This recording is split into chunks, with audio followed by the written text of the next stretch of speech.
What's up, Broncos country? Welcome back inside the UC Health Training Center for another episode of Broncos Now. Team reporter and host Sydney Jones here. And coming up on today's episode, we'll hear from head coach Nathaniel Hackett and all three coordinators as they spoke to the media today. Plus, I'll have the latest injury report, and Raiders.com's Rachel Gossen joins the show to take a look at this matchup from the Raiders' perspective. All that and more on tonight's episode.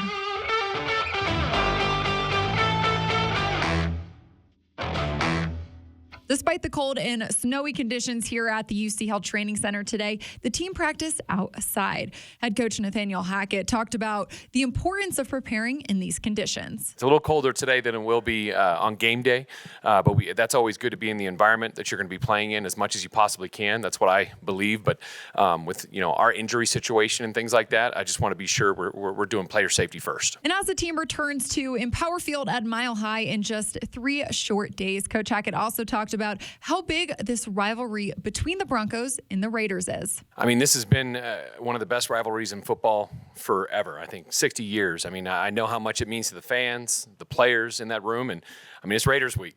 I mean, so for us, it's there's not a lot of motivation. We want to get a win, but it's even something more inspiring when you're playing the Raiders because of how great this rivalry is. And for me, just looking back at all those days watching those Broncos, I mean, those were the ones that were on Monday Night Football, the ones that you wanted to watch. I want to say the tiffs that might have happened during the game and the things that continually progressed. But I mean, it's great for our game to have these kind of rivalries. It's great to see that. Doesn't matter what your record is, it's going to be a great game. Defensive coordinator Ejiro Evero also talked to the media today and gave his thoughts on this Raiders team and discussed whether or not he thinks this Raiders team is better than their 2-7 record shows. Yeah, I think it's the same story that we're living through right now. But when you look at their offense, they still got the best receiver in the NFL.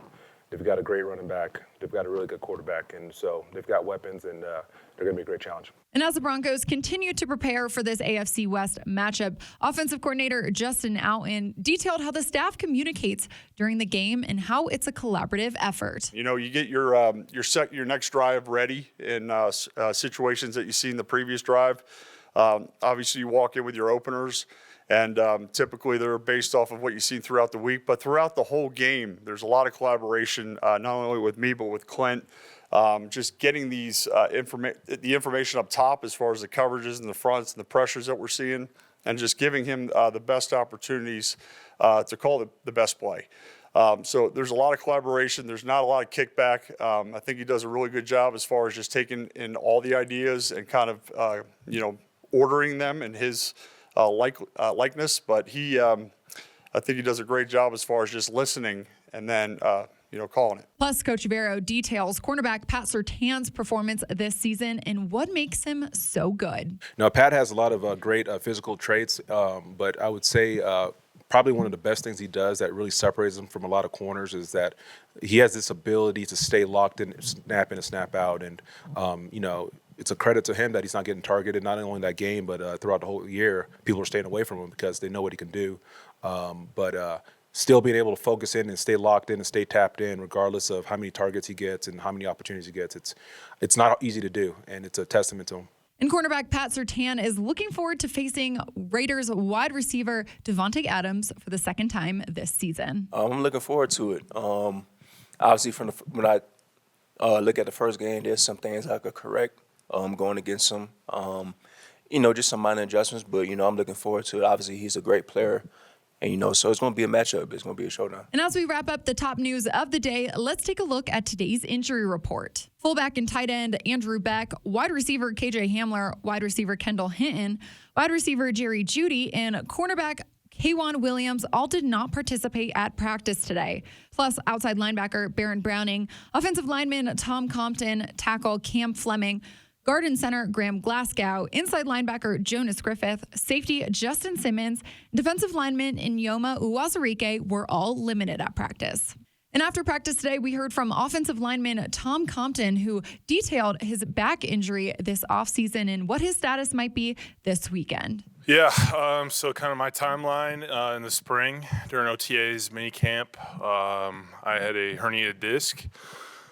We tried to fight it out, get injections, Wasn't really working, so surgery was kind of my only option there.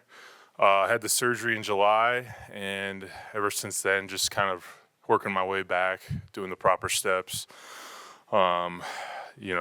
It's definitely been a tough deal. I've never had a significant injury like that. It's always been minor, weak here and there type stuff. So it's kind of new territory for me. There is definitely a chance I'll play this week. We don't know yet what role that will be. Could be starting, could be backing up, could be emergency backup, could not dress at all depending on other guys. So it's still pretty up in the air right now. And I had a chance to catch up with Raiders.com's Rachel Gossen to get her thoughts on this matchup from the Raiders' perspective. Take a listen. Rachel, appreciate you joining me today. How you doing down there in Las Vegas?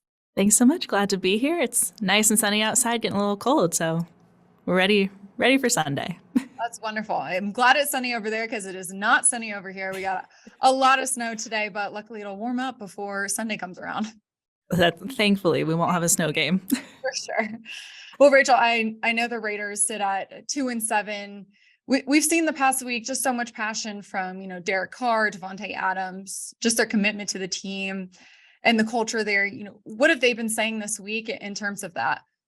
Yeah, I think Sunday we really saw that raw emotion, and it's okay to be frustrated. Like these guys, no one likes to lose, but no one hates losing more than the guys that are out there on the field.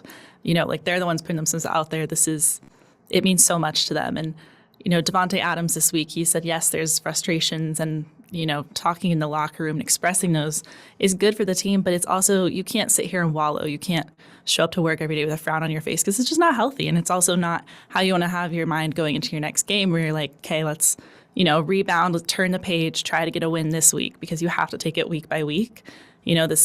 This season is a marathon. It's not a sprint. So I know that's very cliche, but you have to take it week by week and, prepare for your next opponent. You can't think about everything that went wrong last week. So, it's a new time and I think they're ready, really focusing on this week and not letting those frowns and that upsetting, frustrating feeling get to them too much. Absolutely. I know looking back at the Broncos Raiders first matchup of the season back in week 4, you guys put up a good performance against us. I know it was your first win of the season. So what did you really like about the Raiders performance in that game that you want to see them really improve upon and bring this Sunday here in the Mile High City? It feels like it was just week 4 and we just saw you guys and we're already at week 13. It's crazy. Season always goes by so fast. It does. But I do remember, for Josh Jacobs, he really saw him unleashed. And that game, I think he put up over 140 yards, and it started 3 consecutive games where he ran more than 140, which was just incredible to watch and just watch him really get after it and show off his talents. And I'd love to see that again. But, we also have to take into account this Broncos defense that is one of the top in the league. And, even with you've lost, it doesn't look the same as it did in week 4, and we don't look the same as we did in week 4. So it is kind of like, it's not really a rematch, but it's, there's new people, some people that have been lost to injuries because it's that time of year. So it'll be interesting to see what exactly happens.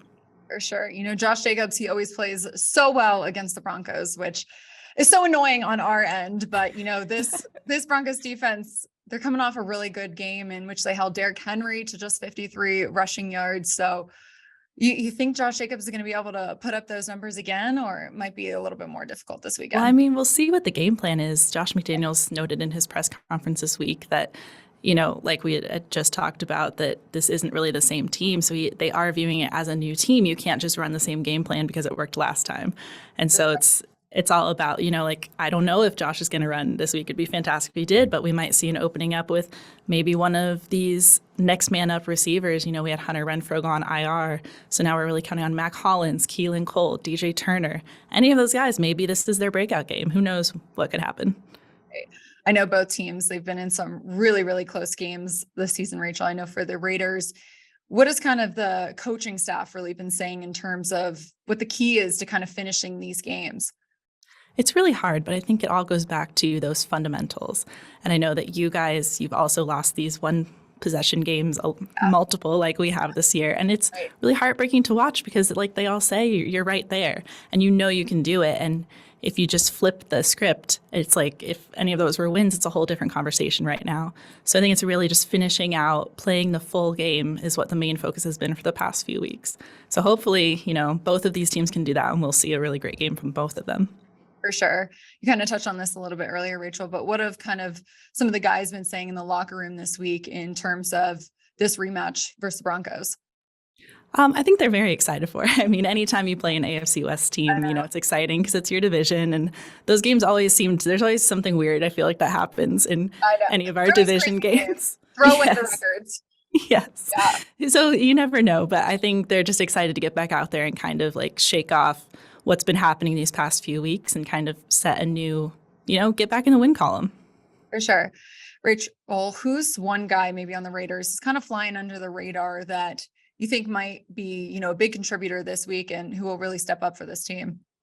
I mean, we kind of saw him in week 4 against you guys, but Amik Robertson has been having a fantastic season. He's just really making a name for himself and getting out there. Like, I think he said before, like people kind of discount him because of his height. Like he's on the smaller side and maybe he can't hang, maybe he can't do as much, but he has this confidence and this passion that you really see like when he's on the field. Like he loves the game of football. He is so passionate for this game and he'll do anything to win. And it was really exciting week 4 to watch him. I believe it was the fumble return.